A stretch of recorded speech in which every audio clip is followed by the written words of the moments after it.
Red Zone Sports.bet. Wham, bam, thank you, Uncle Sam. Hi there and welcome to week 11 of Upping the Ante in association with RedZone.bet. Once again, you're joined by myself, David Jennings and Gavin Lynch to talk about all things Cheltenham. Gavin, are we in trouble with Cheltenham? Equine-influenza, it's making headlines everywhere. Are we in trouble? If we are, Gavin, the last 11 weeks have been a complete waste of time. No, we'll be fine, Dave. We'll be fine. You have to stay optimistic. There's only 10 samples out of, 2,000, so I think they're deciding tonight whether to race on Wednesday, so that's a positive sign. So hopefully they get going again by the weekend. And Gavin, we've got ravenous punters watching Upping the Ante this week. Ravenous. They want to have a bet. They want to bet on anything, but there's been nothing to bet on in Britain since last Wednesday. Yeah, well, you know when you have a gambling problem, there's a friend of mine, Ben, and he heard that there was a horse the other day. A horse's nose was running in Doncaster and he had 20 quid in it, so you'll always get a bet. Horse nose running. Get it? That's not bad, Gavin. No, for you now, that's bad. I've heard their other jokes. Yeah. That's towards the top of the list. Now, obviously, we're here to talk about Cheltenham. Yes. But because we haven't had that much action in the last 7 days, what we're going to do is, and this is probably the best segment we've ever had in Upping the Ante, we are going to talk about Mr. Gavin Lynch's 5 biggest wins in Cheltenham Festival history. So, one of the most shrewdest judges in Ireland or England who thinks about Cheltenham 52 weeks of the year. Yeah. He is going to reveal his top 5 Cheltenham wins. So Gavin, starting off with number 5. Well, probably the most important was I was back in college in 93, woke up Friday morning, broke, lost the first few days, a broke student. I had back Shawia for the Triumph Hurdle. I ended up buying a docket off my cousin.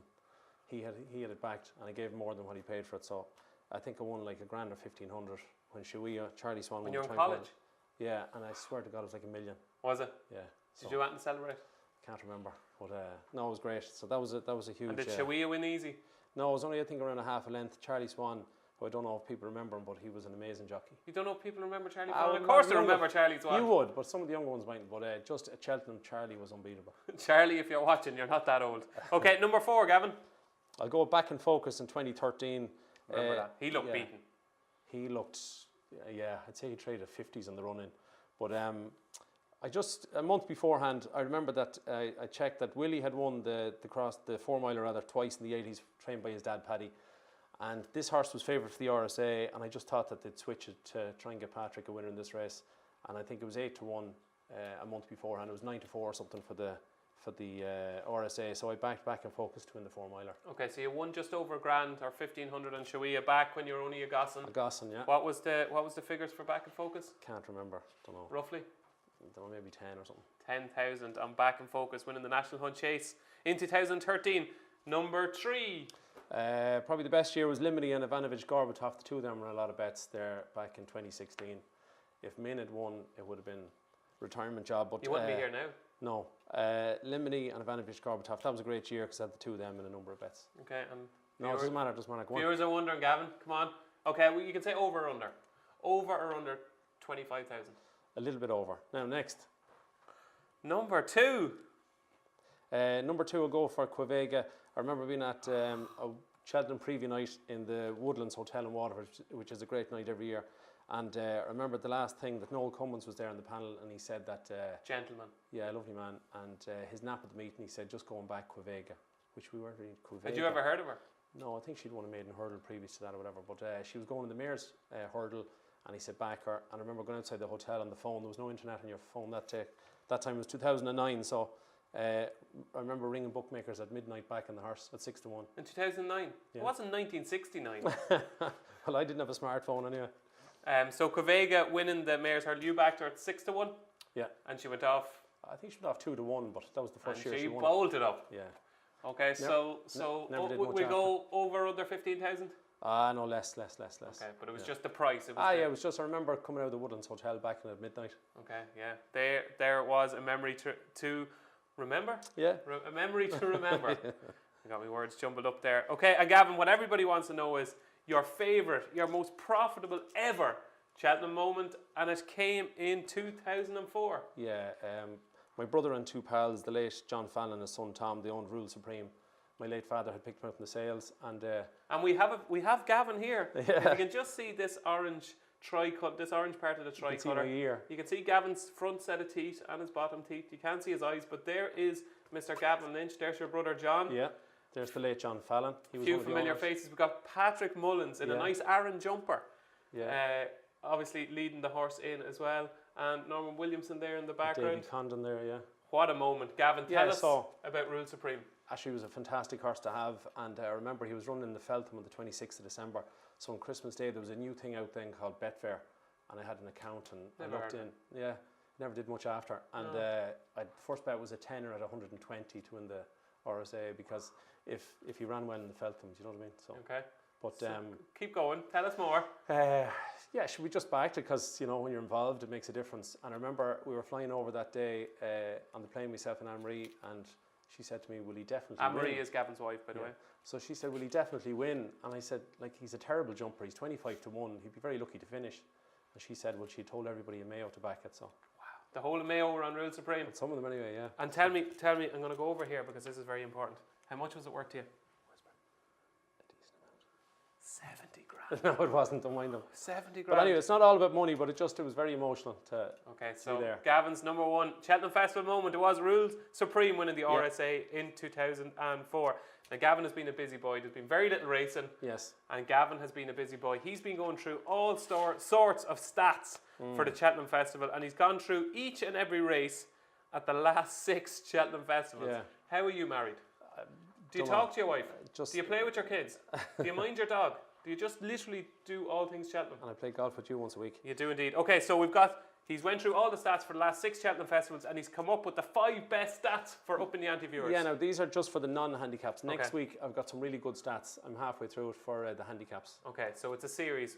We have a 2-part Yes, series. So yeah. this week it's going to be the non-handicaps, the grade 1s and the grade 2s, and next week it's going to be Handicaps, yeah. the handicaps. So In you're going to have to particular, stay tuned. I'd say there'll be interesting information about novices next week in the handicaps. So. Okay, very good. So if Um, you like this, remember to tune in again next week. Okay, So Gavin, first kick us one, off. number 1, there's 8 races I want to mention, right? The Supreme, the Arkle, the Champion Hurdle, the Champion Chase, the Triumph Hurdle, the JLT, the Ryanair and the Ballymore. You know those 8 big races, right? Is that in the last 6 years, 4 out of the 6 winners in every race traded 5 to 1 or less in those 8 races. Wow. So I'm just saying, if you study your form and you have an opinion, if you stay near the head of the market in those 8 races, you'll definitely make money. Okay, so don't look beyond the obvious. I wouldn't. I'd stay to the top of the market in those races, yeah. Okay, number 4. And number 4 is that the lowest average price winner in the, I'm saying 29 races, because halfway through the cross country went from a handicap to a non-handicap. Okay. So just allow for that. So it's 29 races. But the top 16 are non-handicaps. But there's 2 races that punters should avoid that are not handicaps. Is the Champion Bumper is number 23 of 29 on the list. It has an average price winner of 14 to 1 the last 6 years. So that's a tricky race. And also the Albert Bartlett is number 27 on the list out of 29. Wow. So it's way below a lot of the handicaps even. And the average price winner of the last 6 years in the Bartlett is 18 to 1. So stay away from the Bumper and stay away from Have the you Bartlett. ever backed the winner of the Albert Bartlett? I don't think I have. I don't think so. No, No. it's a very, very tricky race. Yeah. One to avoid at all costs, and I think it's nearly 10 to 1. I think with Red Zone that bet, it's 17 to 2 the field in the Albert Bartlett at the moment. I think of the ball of money 1 year in Boston Bob, was it? Yeah, fell. He got David beat. Casey fell down the back, yeah, didn't he? No, that's the horse with 1 eye. Briar Hill you're thinking Oh, of. Briar Hill I'm thinking of, yeah, sorry. Boston Bob was beaten by the Oh. ill-fated Grand National winning trainer. Go on. Per jockey's not with us anymore. Oh dear. Can't remember. Scottish horse, it'll come to me later in the Okay. show. I'll think of it. So okay. point number 3. Number 3. In the 4 miler, it's quite an obvious one that 5 out of the last 6 years, a really top jockey. Now, it's an obvious stat because they get on the favourites anyway. But Lisa, Patrick twice, Derek once, and Jamie once. So stay to a good jockey in the 4 miler, which is quite obvious. Lucinda Russell was the trainer. I'm getting there. Okay. Number 2. Number 2, in the Mayor's Hurdles, there has been 11 Mayor's Hurdles and there's been 3 Mayor's Novice Hurdles. So that's 14. Willie Mullins, out of the 14 races, has won 12 of them. Wow. So he's won 9 Mayor's Hurdles and all 3 Mayor's Novice Hurdles. I was jokingly going to say that if it's a favourite in the Mayor's Novice Hurdle, beginning with the letter L, it'll win. But that's not much good to you. After Lorena, Let's Dance, and Limini.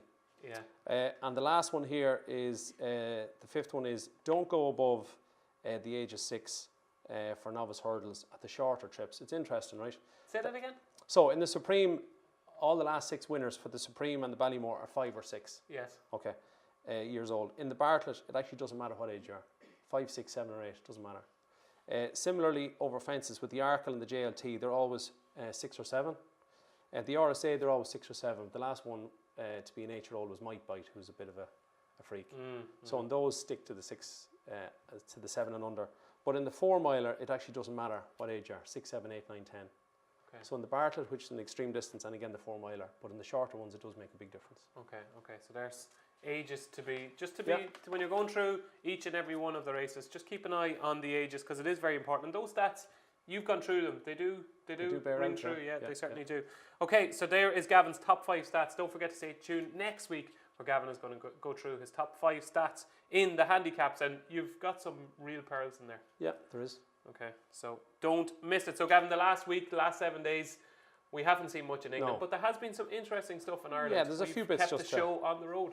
Just to mention a few, like say on Thursday and Thurles, you had Expatriate, who might end up in the Close Brothers. He's 20 to 1 for that. I thought of it. Brindisi Breeze. Well done. Brindisi Breeze. That's impressive. Okay, thanks. Continue. Sampo won the bumper on Thursday by 15 lengths. May or may not go to Cheltenham. Very for the impressive, bumper. though. Yeah, travelled really well into the straight. Probably not a great race. Saturday in Naas, then we're on to City Island, who was 5s on. Jumped really well. Slight worries that he got maybe a niggle for 1 or 2 strides turning in, but he ended up winning very, very easy. Well, I spoke to Mark Walsh and Martin Brazel. I was on duty at Naas at the weekend, and I just thought both of them seem to think the horse doesn't have that many gears, that it just can sustain the same pace. So if they go quicker pace into Ballymore, could be suited them, which they will. He's a definite player. Oh, he definitely is. Yeah, it's a very open race, and obviously his owner would love to win his own race. Absolutely. Sean Mulrine. Just mightn't have the class of a champ, perhaps. Yeah, I could see him maybe getting out pace and staying on, but he's a great chance. Prava Laguna was very impressive in the Grade 3 mares novice chase. She's 40 to 1 for the Arkle and 40 to 1 for the JLT, so that probably says enough. Band of Outlaws was wicked impressive in winning the 4-year-old novice hurdle. And you don't use the word wicked that often. It was. Yeah, very impressive. For a horse that won twice over 7 on the flat and once over 8. So it's not always that a miler would stay 2 miles in the flat or over hurdle. So it jumped great. Beautiful jumper. Yeah, and it's certainly quickened up very well. I wouldn't give up all hope on Canito, the favourite in that race, maybe for Fred Winter. It'll be interesting to see what ratings they get. Okay, so the most impressive performance of the last 7 days goes to Band of Outlaws? Yes. Okay. And then yesterday in Punchestown, we Josie's Orders who won, so he'll go for the cross country. He's 7-1 for that. Sonoria, I think, is a very, very good horse. And Gavin, you must have been tearing your hair out, considering you fancied her to win off a mark of 128 in a mare's handicap hurdle at the Dublin Racing Festival. Yeah, a good few quid in her in Leopardstown, and then she was an on-runner, so that was a pity. She definitely would have won that. Because I think that chosen mate is highly regarded, Gordon Elliott's. And they put nicely clear as well. They were 10 lengths clear of the rest. So I think that between Sonoria and Honeysuckle, they certainly have 2 live candidates for that race, the mare's novice. And then Riders on the Storm was impressive in winning its beginner's chase. Might go to the Close Brothers. Who sang that song? Which one? Riders on the Storm. The Doors. Well done. So that's the week. Yeah, there's the week that was, and hopefully this time next week we'll be talking about all the action in across the water. Please God. Yeah, fingers crossed. Equine Flu, thou shall not enter. Okay, we've got some questions from the crowd now, and Jay McElhenney says, Gavin, do you think Bouvardere has been overlooked this year with all the hype around Lorena and Apples Jade? Are we forgetting about the reigning champion in the champion hurdle? There's 2 ways to look at it. Like, he's still only 2.94 in the exchanges to win, so nobody's forgotten. He's a short enough price favourite. He's trying to win 3 in a row. But I suppose if you go back through what he's beaten, there's obviously doubts that people have over the form. Beaten My Tenter Yours 2 years ago, beaten Mellon last year a neck, got beat at Christmas by the mare Verdana Blue, so it's hard to know. And at the moment, if you were to rank the top 3 in the market, if they all show up on the day, just say if none of them run between now and then, Apples, Jade, Lorena, Bouvardere, give me your 1, 2, 3. Apples, Jade, Bouvardere, and then Lorena. But it's going to be a great race, like the Gold Cup. The 2 of them, I think, are going to be a great race this year. Okay, Bernard McKee at Bernard_Barney on Twitter says, Gavin, you are class. You have a big fan here. I have a lot of good anti-post bets, doing them since the Punchestown Festival. Fakir Didare for the Supreme, Benny Dadu for the Mare's Hurdle, and Defi Desai for the JLT. Also the same 2 with Sir Eric. So what do you think? Okay, so we'll mark them out of 10, Gavin, okay? Fakir Didare is for the Supreme? I should say 6, is it? 6, okay. Benny Dadu for the Mare's Hurdle? 8. I thought you'd go higher. Defi Desai for the JLT? 8. And Sir Eric for the Triumph? 10. 10? Yeah. Whoa, a 10. It's a 10 from Gavin. Yeah. Okay, question 3 from Ronan Lee. Does Mark Walsh keep the ride on Larichburg and Sir Eric at Cheltenham? I think he'll ride Sir Eric. I don't think he'll be on Larichburg. I had a look earlier. Barry has ridden Larichburg 8 times. Mark Walsh has ridden it 4 times. Barry Geraghty has won 4 Arkles. I'm going to be unfair to you here. I'm going to ask you to try and name the 4 winners. Barry Geraghty? Yeah. Okay, I think I 4 can do famous this. horses now. I think I can do this. Go on. Okay, Barry Geraghty has won the Arkle 4 times. Sprinter Sacra. Yes. Finian's Rainbow didn't win the Arkle. No, Finian's Rainbow didn't win it. Give me a second. Yeah, give me the trainers. Jessica. Moscow Flyer? Yeah. Yeah. What do you call them? Oh, I know it, for Paddy the Plaster. Yeah, well done. And one more. And the grey. And the grey is Simon Sig. Well done. Yeah, I should have got that without clues. But anyway. So Barry has won the Arkle 4 times, so I think he'll ride Larichburg. Mark Walsh, Mark he's 32. I mean, they're not going to keep him in the wings any longer. He did ride Yanworth, who was 2-1 favourite 2 years ago in the Champion Hurdle. So the lads don't have any problem with Mark. Sure, he's riding fantastic, isn't he? Yeah, no, he's a terrific jockey. Yeah, but you think Mark will keep the riding Sir Eric? I do, yeah. Okay. Yeah. Okay. Why not? And he's ridden it twice. And he's a 10 out of 10. Yeah. Okay, now there are the questions from the crowd for us, but Kane Calvin from our sponsors, redzone.bet, we've got a couple of questions for you, Kane, and the first one is, with no racing in Britain since last Wednesday, surely there has been an increase in interest in the Cheltenham Festival markets. So what we want to know is, who has been the best backed horse with Redzone for the festival since Thursday morning, and what was the biggest bet you've taken on that horse? So with Six Nations Rugby, a full set of domestic football fixtures and the test match in St Lucia, punters have had no problem keeping themselves busy away from racing. We have now, however, laid Appleshade for the Champion Hurdle. Now that seems the most likely target. And also, following on his victory at Punchestown yesterday, Josie's Orders has been popular for the cross country. But I mean, as far as big bets go, nothing bigger than you'd expect on a normal racing weekend. Okay, so obviously Gavin Lynch hasn't had one of his major bets with Redzone so far, Gavin, but there's still time. There's still time. And question number 2 for you, Kane, is when will Redzone be going non-run or no bet for the Cheltenham Festival? And when you do, what horse are you most scared of? We have now gone non-run or no bet on the 4 champion races. We are waiting to see how the equine flu situation plays out, but we're working through all the races so we can go non or no bet shortly after we get more clarity on that situation.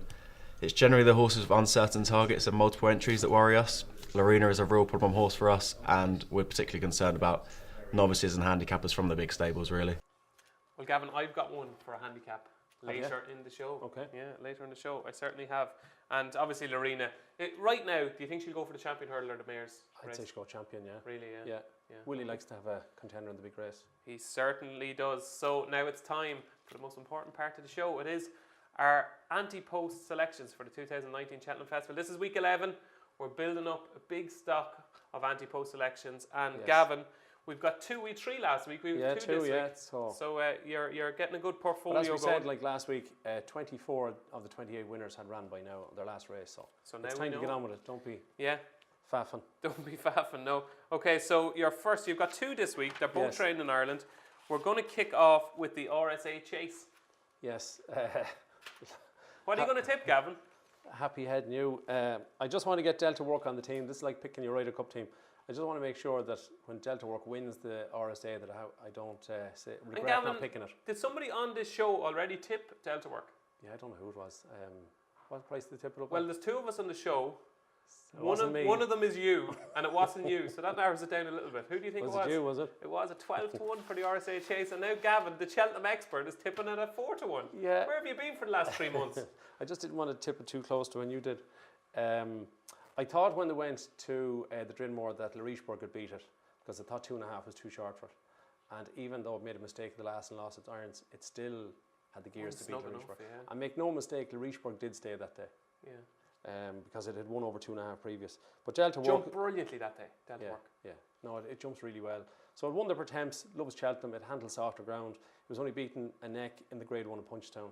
Then 3 times over offensive, won it down Royal, it won the Drinmore, as we said, against Larichburg. That's a fantastic performance to beat that horse, as we've seen since. And then it won well at Christmas. Like, I just can't believe this horse is in favour of the RSA. They've got Santini favoured. Now imagine Santini, this is the biggest head scratcher of all. Why is Santini favoured for the RSA? I don't know, I think it's just a popular horse. It was favoured last year, one of the favourites for the Bartlett. Just stayed on, then it won it at Aintree. It won well first time out this season. And then in Kempton, at the Bend, it looked as slow as I am. Yeah, and you're slow. I am. Yeah. But 11-4 Santini, 4-1 Delta Work, 11-2 top of the game, who to me is the big danger. Yeah, same here. 10-1 OK Corral, looks like going for national hunt race. Labaga won't be running at Cheltenham. 16's bar. 16 bar. You're about to make a big point here. No, I was just going to say, like, imagine Santini running against Larichburg over 2.5. Like, it wouldn't be to getting 2 stoned, you know. So really, I just think Delta Work has way too many gears for Santini. But top of the game will come there tanking, turning in. Yeah. I think it's a 2-horse race. I think we're both in agreement that it's a 2-horse race between Delta Work and top of the game. And this is, I think I've seen you now so far this series, Gavin. You've got OK Corral in the bag. You just want to get a few kind of just a few good bankers, things in, a few bankers, just in case things go wrong. Exactly. That you can say, well, at least I gave a couple of winners. You've got Sir Eric in there. Yeah. You've got OK Corral, and today it is. Just before it's Benny Dedew, right, for the Mayor's Hurdle. Okay. But I was very close to tipping Ellie May for the Mayor's Hurdle. The horse that ran at Christmas. Okay. It hadn't ran for over a year. JP owns it, Willie trains it. The only thing that was turning me off was getting £10 at Christmas behind Good Time Tara. It was only beaten a half a length, I think. So at Christmas, in Leopardstown, it doesn't get that £10 because it's turn 5. So I was very close to tipping Ellie May, but I've gone for Benny Dedew. 2-1. Now people will be watching their screens at the moment and they'll be going, Lord, holy God, Gavin. Sure, my granny could have picked that. Yeah, 15-8. It's going to be enhanced to 2-1 for Upping the Ante viewers, and they'll be saying to themselves, I could be on Upping the Ante. I could be the star of the show because I could tip Benny's to do. But you make your case on why you're tipping Benny's to do and why you're tipping her now. I just think it had 9 runs in France, 3 wins. Since it came to Willie Mullins, the record is 5 out of 5. As I said earlier, there's been 14 Mayor's Hurdles ran novice and senior. In Cheltenham, Willie has won 12 of them. The man, like his dad, the late Paddy, is a genius with mares. She won. Do you remember her winner beginners chase in Limerick first time out? Oh wow, at Christmas, She won by 20 or 30 lengths. It won 2 more chases. Went to Cheltenham last year. Obviously, Apple's Jade was completely off form, and it only beat Midnight 2.5 a length, which is okay form, but it's not magic. But to have come back from fences to win a Mayor's Hurdle is hard to do, and then it looked a lot better in Punchtown in the Grade 1. So I think this season, having not run over fences, it'll go straight to Cheltenham. I think it's got a massive chance because those two will go in the champion hurdle. She's better than Limney, she's better than Stormy Ireland. And are you not petrified that we haven't seen her? I wish Willie has done it so many times with Quevega. So I wouldn't worry about that. She does the same with, what do you call the horse on the stairs hurdle? I just forgot. Hen Hill, sorry. But I think Ellie May is a dark one in that at 20-1. Okay. It's just the £10 thing at Christmas is a bit of a put off. Okay, so you've given Sir Eric a 10 out of 10 as regards his chance for the Triumph Hurdle. What would you be giving Benny's to do? 8 out of 10. Okay. Benny's to do, Gavin's latest selection for Upping the Ante viewers in the OLBG Mayor's Hurdle. And Gavin, you go for you're hitting the little singles out to the side. Yeah. You're getting your runs up and back, and I'm going for 6s all the time. Okay. Yeah, so I'm trying to hit one out of the ballpark this week again, and I am going with First Assignment in the Pertemps final. Now, you might say it's 4 weeks to Cheltenham tomorrow. You might say it's a bit stupid picking out a horse for the Pertemps final. We haven't seen the weights. We haven't seen what the Irish horse are getting. But I think this horse will go off favourite. Okay. It's 20-1. It's been enhanced to 25-1 for Upping the Ante viewers. And I think this horse will go off favourite. Just a brief summary. It's 2 from 2 at Cheltenham. Okay. It won over 2 mile 5 at Cheltenham in October off a mark of 125. It followed up at the open meeting, or the November meeting as they now call it, by 9 lengths from Boyhood off a mark of 130, okay?